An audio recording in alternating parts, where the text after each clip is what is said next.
Halo, assalamualaikum warahmatullahi wabarakatuh. Jumpa lagi di channel Mesjo Afisa. Pada video kali ini saya mau berbagi informasi yang sangat mengejutkan, yang mana ada oknum polisi yang terlibat penyelundupan narkoba ya. Jadi ada oknum yang terlibat dalam penyelundupan narkoba dan ada kaitannya dengan kasus kematian Vina Cirebon. Tapi sebelum masuk ke videonya, alangkah baiknya teman-teman yang belum subscribe silahkan subscribe dulu, dan yang sudah subscribe saya ucapkan terima kasih. Yuk, seperti apa videonya? Langsung saja menuju ke TKP. Let's go!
Kejar para tersangka kasus Vina Cirebon, petinggi Barreskrim Polri kini sambangi Polda Jabar usut keterlibatan anggota Polri.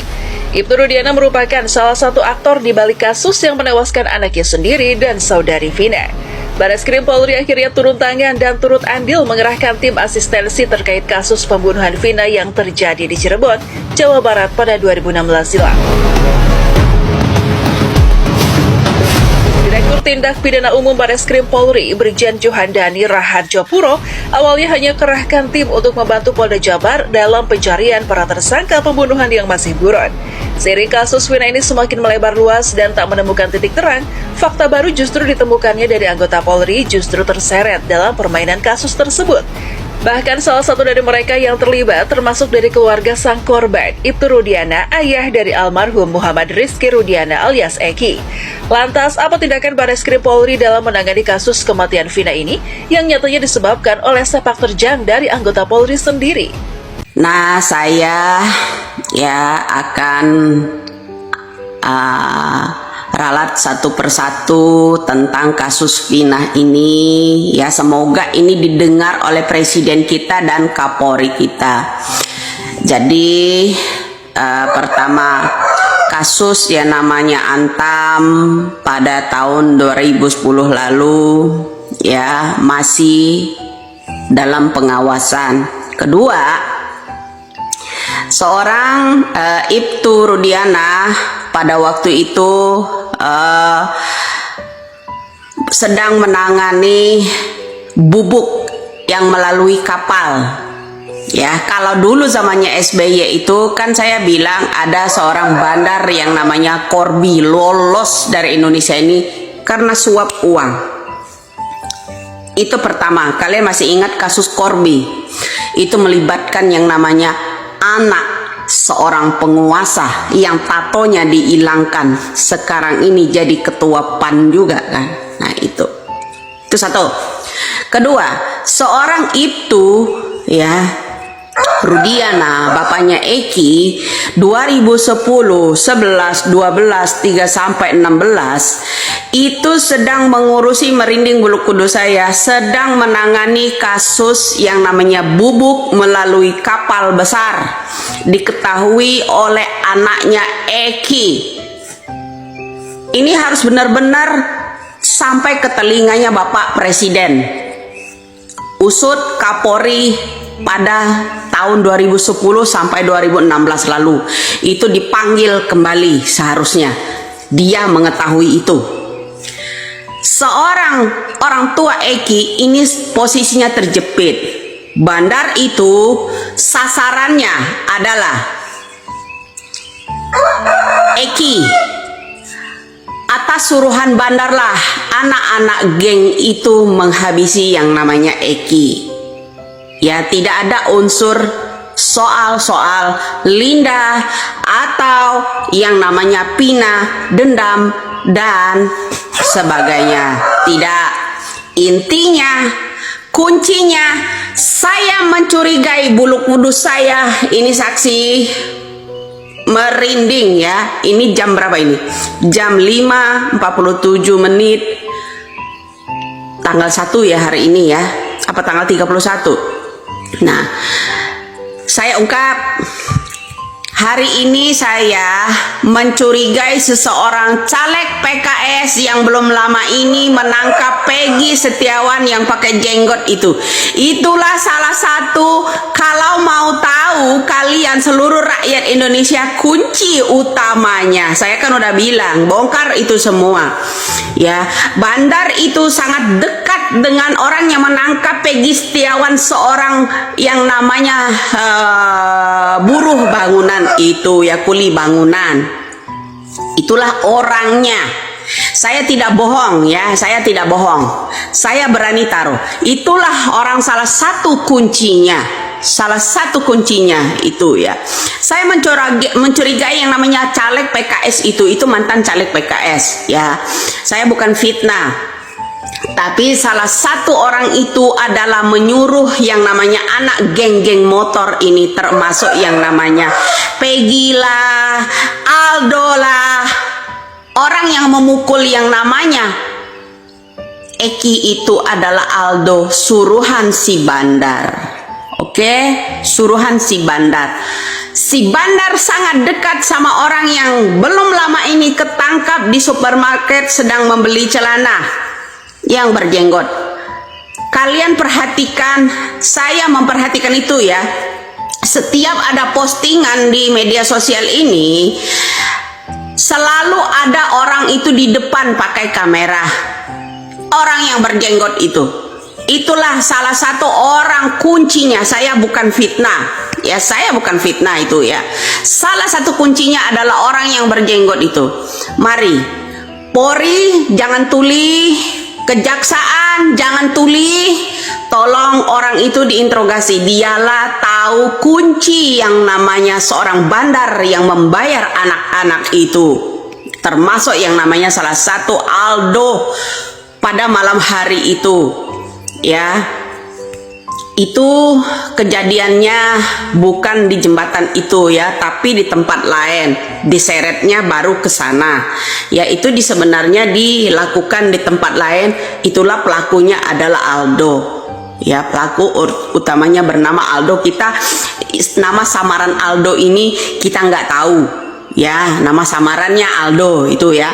Jadi polisi singkat kata saja, saya semoga ini omongan saya ini sampai ke telinganya Bapak Presiden. Hukum ini tolong jangan dikorbankan kuli bangunan, jangan dikorbankan orang yang di penjara itu.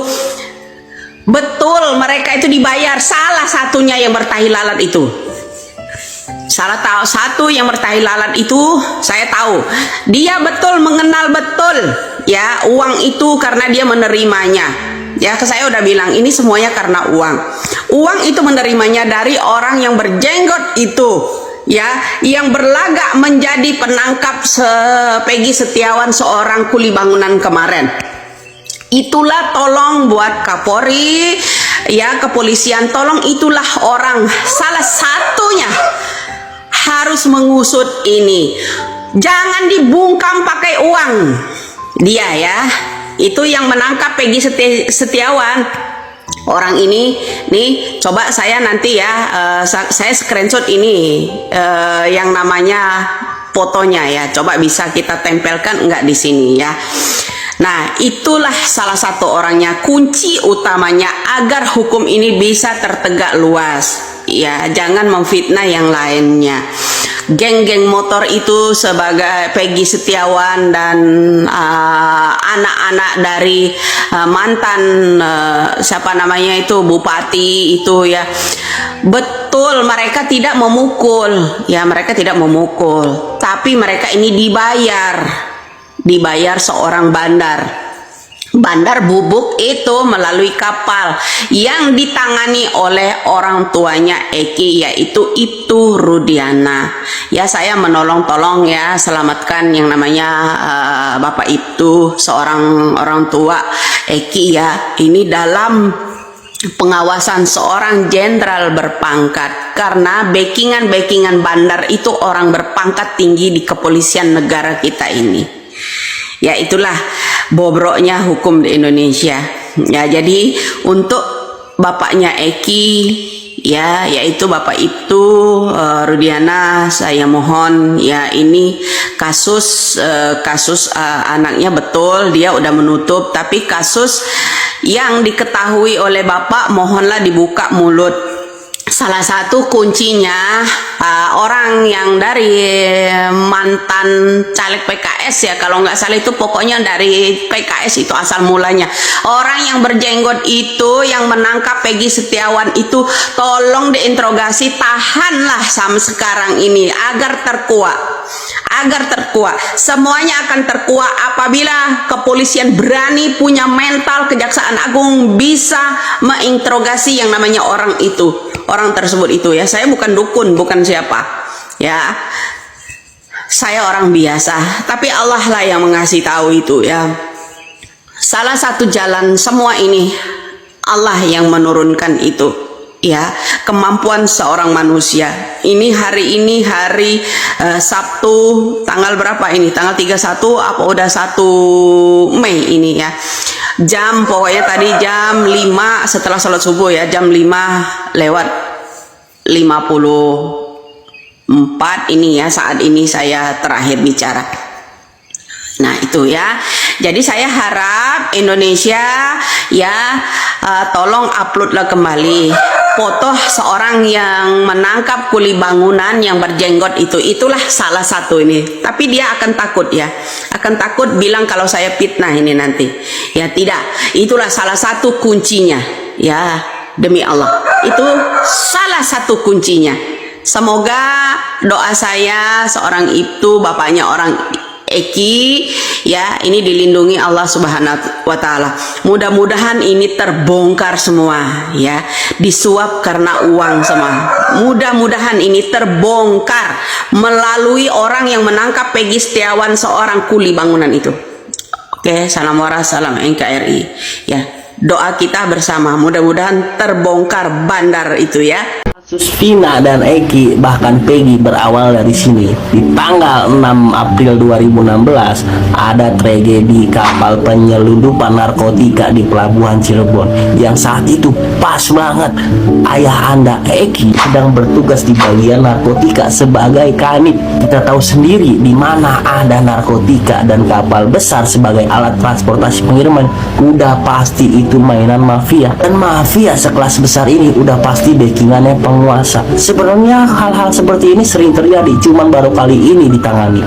Dan di tanggal 27 Agustus 2016 muncullah tragedi Vina dan Eki. Apa ini sebuah kebetulan atau sebuah pembelajaran untuk orang-orang yang sudah menggagalkan bisnis-bisnis para mafia tersebut untuk mengedarkan narkotika? Jadi lu tahu kan kenapa aparat-aparat di Cirebon lambat sekali menangani kasus Peggy? Karena dia tidak mau kejadian yang dialami oleh bapaknya Eki terjadi pada mereka sendiri. Sampai sini udah paham? Dan yang menjadi janggalnya, ketika penangkapan 8 tersangka itu dilakukan oleh Satres Narkoba. Bahkan pengacara dari 5 terpidana tersangka pun heran, kok bisa Satres Narkoba tangkap tangan pelaku pembunuhan? Udah nggak masuk akal kan dari sini juga.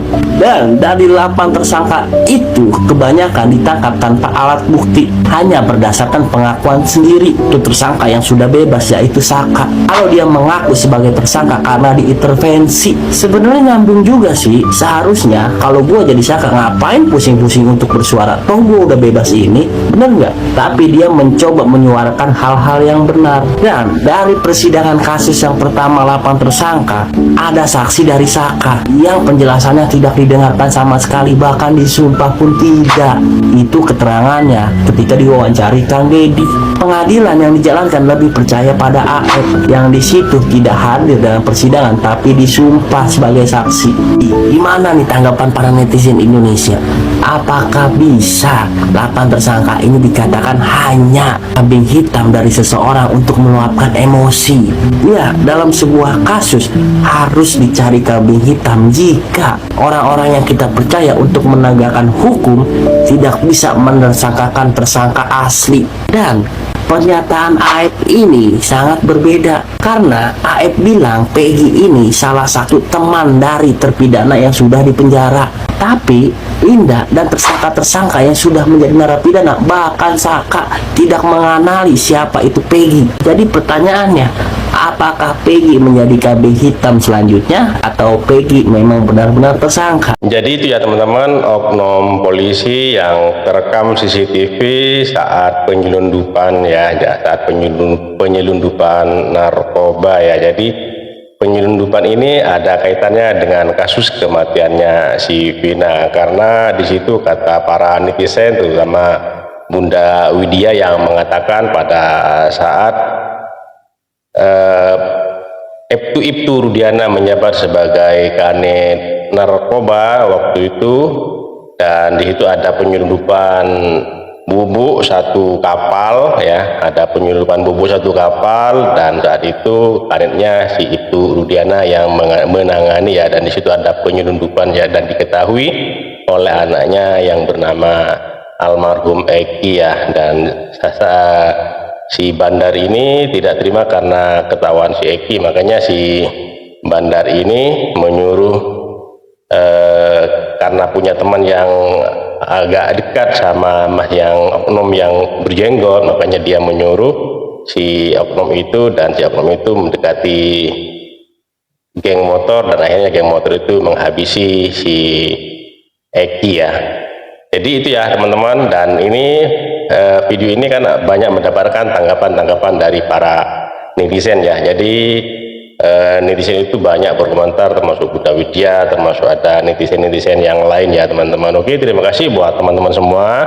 Mohon maaf apabila ada kata-kata yang salah dari ucapan, dari keterangan ini. Saya mohon maaf yang sebesar-besarnya ya. Terima kasih, sampai jumpa di video selanjutnya. Wassalamualaikum warahmatullahi wabarakatuh.